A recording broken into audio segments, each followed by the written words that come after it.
So I'm going to do a bit of an informative video of how the frequencies are on the Legend, of what I've come to believe with my testing of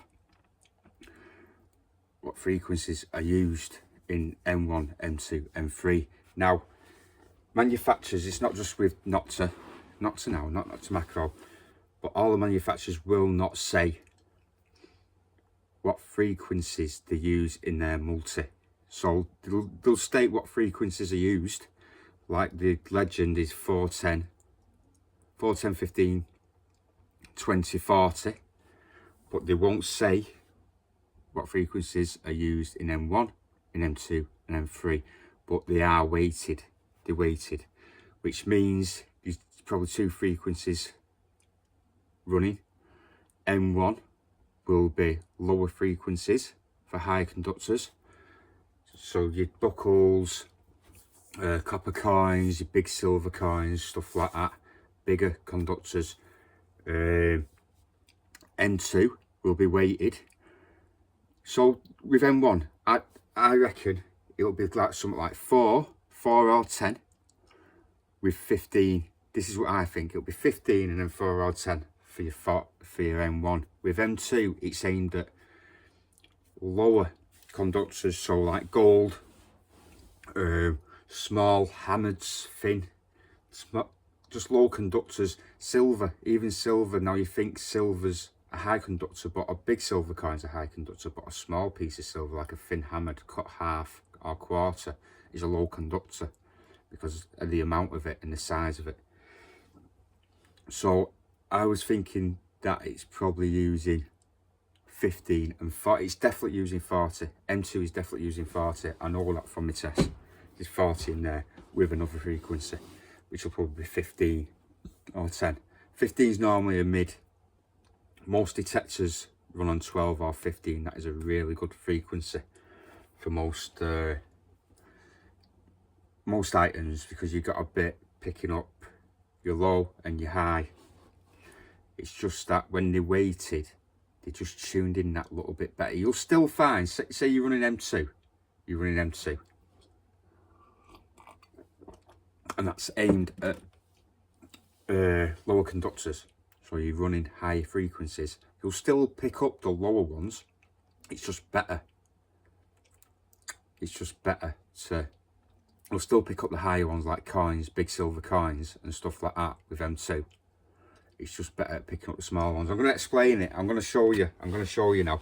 If you was brought up in the 80s, you'll remember, or you've watched Toy Story, you'll remember one of these. I used to have one as a kid and that. This is a plastic one. I used to have the metal ones. Just go downstairs. So let's just go with frequencies. So just say 4 kilohertz. This goes with any detector, this, but I use the Legend and I'm going to refer to the Legend. So 4 kilohertz, you've got, it's a wave, like a wave like this.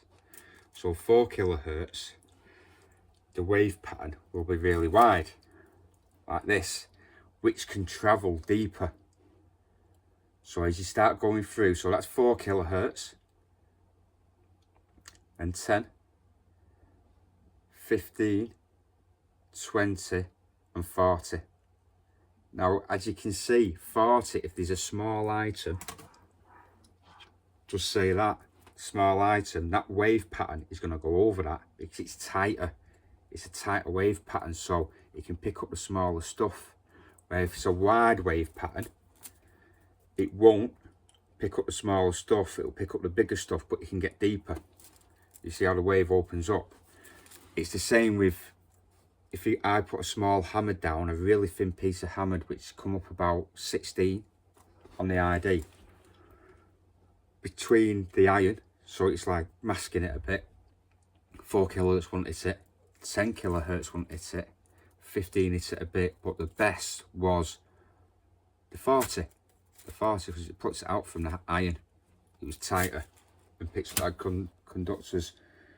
As well, with a gold ring that I've got buried at 9.5, I've gone right through multi 1, multi 2, multi-2 was hitting it better than multi-1. So then I went through all the single frequencies and it didn't hit it with any frequency apart from 40. That means that in M2, 40 is definitely there. So I don't want to go into it too much, I just want to keep it basic. So yeah, just remember the slinky and yeah, just remember the slinky and lower the kilohertz, it goes deeper, but it'll pick up bigger targets like relics. The tighter it is, 40, which is really tight, won't get as deep, but it'll pick up the smaller stuff. Yeah, so M1, M2, M3. Now, this is a strange one, this, from the testing.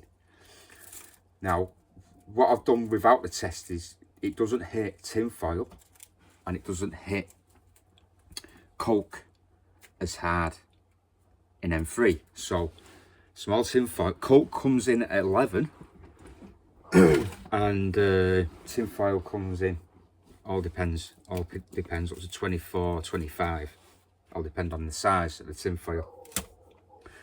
So if it's not hitting them, which are low conductors, as hard, it must be running a low frequency.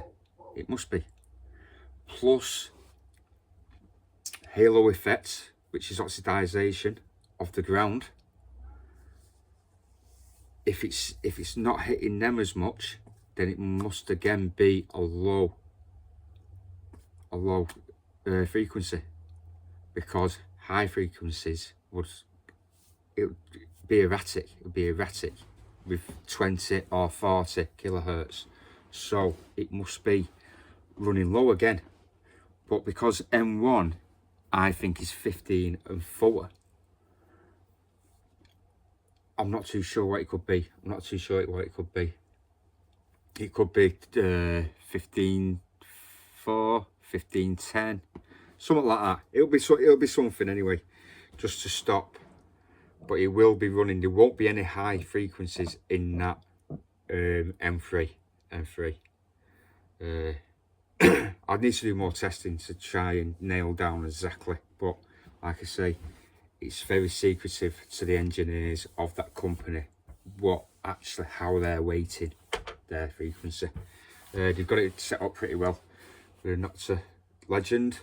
Right, so I was going to do this with a hunt, but what we'll do, we'll go through on my next hunt. I will go through on a target. I'll do M1, M2, M3, and we'll see how it is.